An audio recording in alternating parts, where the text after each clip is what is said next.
All right, so we're going to talk a little bit right now about GDPR settings. Now, what in the world is GDPR? Well, it stands for the General Data Protection Regulation. This law was put into effect by the European Union. First of all, let me just start by saying that if you are marketing to the United States, Canada, Mexico, this is not something you really need to be concerned with. If, however, you are opening up your registration to webinars to everybody, including people in Europe, France, Germany, countries like that, then the GDPR is something you want to pay attention to. We're going to go inside of here. I've named one of my webinars Testing GDPR Settings. We're going to click on Edit Event. So I'm in here. I'm going to the registration page. Coming over here to GDPR Setting. We're going to turn the GDPR compliance on. This opens up a few boxes. If you are a GDPR country or marketing within a GDPR country, there is a heavy fine for not doing this correctly, and you will want to consult an attorney about getting the correct words for the countries you're dealing with.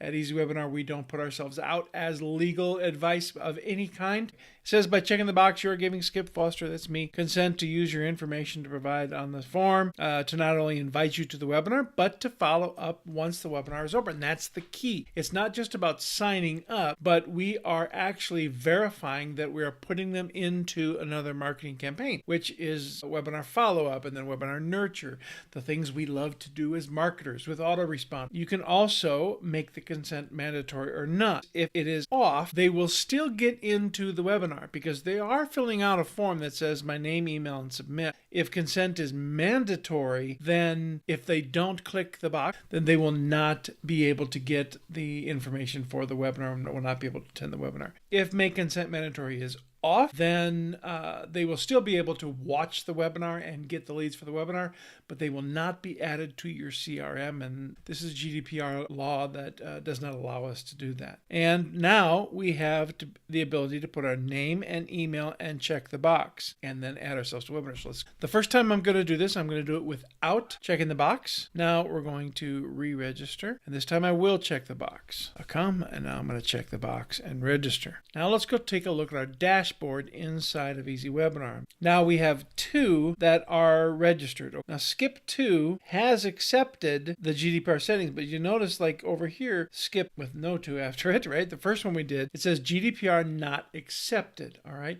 So this name will not appear in your CRM as marketable because this person did not accept the entrance into your marketing campaign. You will see them in here and they can watch the webinar because they did sign up for the webinar, but they did not, it was not accepted into the GDPR. Now, let's do one more thing. We're going to go back and this time we're going to make GDPR mandatory.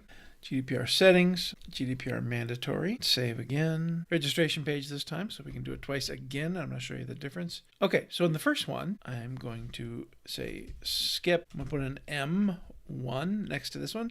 M1 is not going to comply this time. And now here's what you notice is it won't let me register. That's the difference between saying is mandatory and is not, is I can't even register for the webinar now without complying for the GDPR checkbox. But now by complying with that and saying I'm willing to take follow-up after the webinar is over, I'm going to register again, and then we're going to go back into EasyWebinar, refresh our settings, and take a look and see what Skip M1 looks like. And it's the same thing as this one here. So in other words, when it is set to mandatory and people don't check the box, they don't get a GDPR not accepted, they can't even get into the webinar. So that's GDPR, General Data Protection Regulation.